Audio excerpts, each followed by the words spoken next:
Assalamualaikum warahmatullahi wabarakatuh. Selamat malam Bu Anggia, selamat malam teman-teman. Perkenalkan, nama saya Akbar Maulidin, NPM 2018-015-00149. Akan mempresentasikan hasil tugas individu saya, konseling populasi khusus, bertema anak jalanan. Nah, ini saya deskripsikan dulu anak jalanan ini dalam perkembangannya. Masalah anak jalanan merupakan realitas yang tiada henti untuk dikaji. Keberadaan mereka senantiasa hadir sebagai permasalahan yang tak ada ujung pangkalnya. Realitasnya sangat kompleks sehingga menuntut penanganan yang cermat, serius, terfokus, dan kontinu atau berlanjut. Tuntutan yang harus dibangun adalah kesadaran bahwa setiap anak berhak atas perlindungan dan kasih sayang. Nah, ini deskripsi dari karakteristik klien.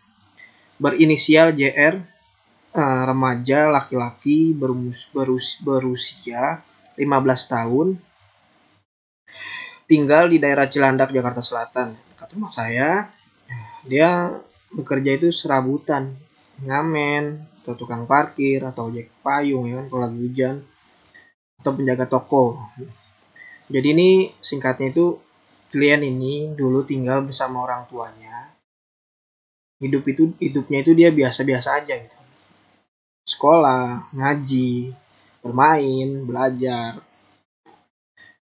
Semenjak ayah kandungnya meninggal, ibunya ini menikah lagi dengan ayah tirinya atau ayah yang baru. Si JR ini kayak merasa terganggu dengan ayahnya yang baru gitu, ayah tirinya. Dan ternyata benar aja ayah tirinya itu kasar kepada JR.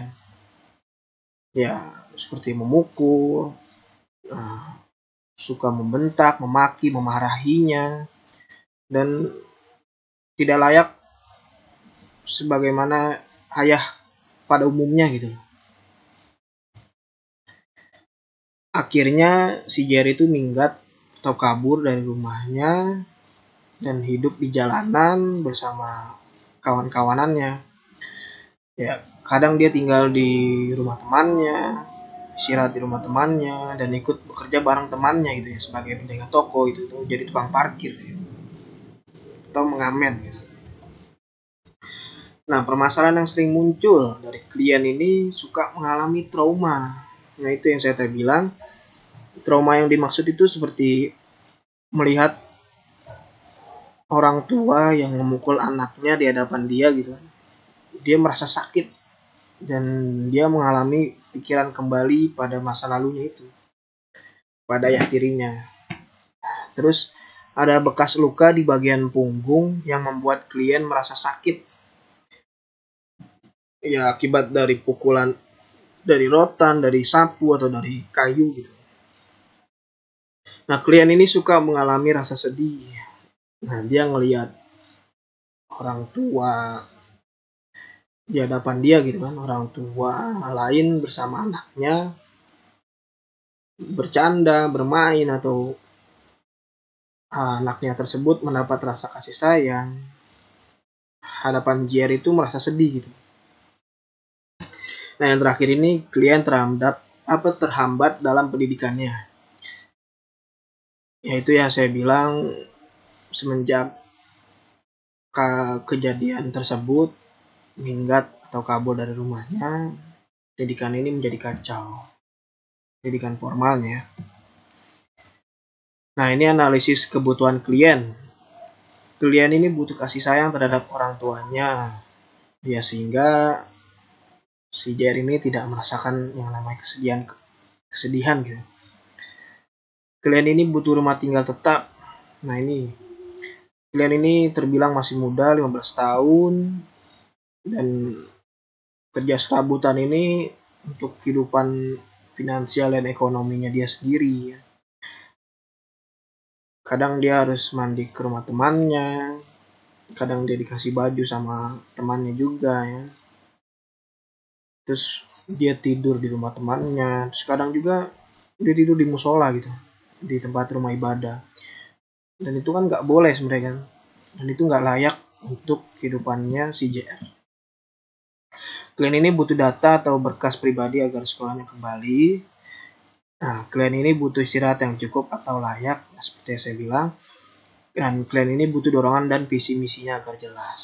Nah, klien ini butuh dorongan agar masa depannya itu terarah dan tidak negatif. Nah, potensi yang bisa dikembangkan ini, JR ini mampu mengembangkan seni musik yang telah dipelajari oleh teman-temannya. JR ini bisa dibilang berbakat dalam bermain musik, seperti main gitar, bernyanyi, dan dia lakoni itu sebagai pengamen.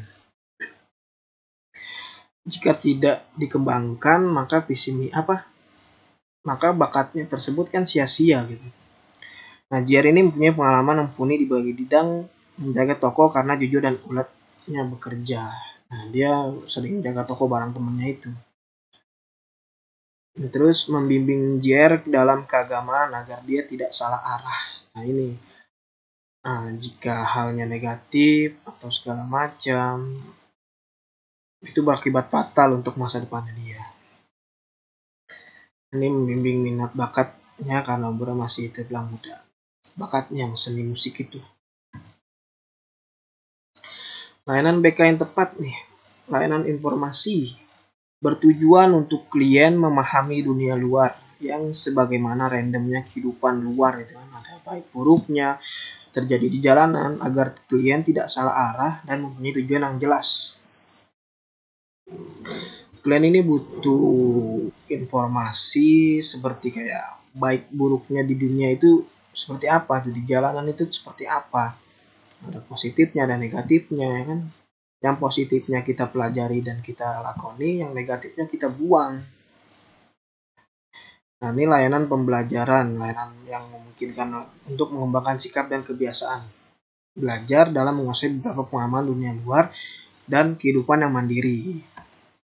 Nah, ini kliennya ini yang rambutnya kribo nih ya, yang pakai baju hitam, gitar, yang main gitar, pakai topi. Yang di foto kiri pertama. Yang kedua tuh yang di sebelah kiri, dan yang ketiga tuh yang di tengah-tengah, pakai baju hitam.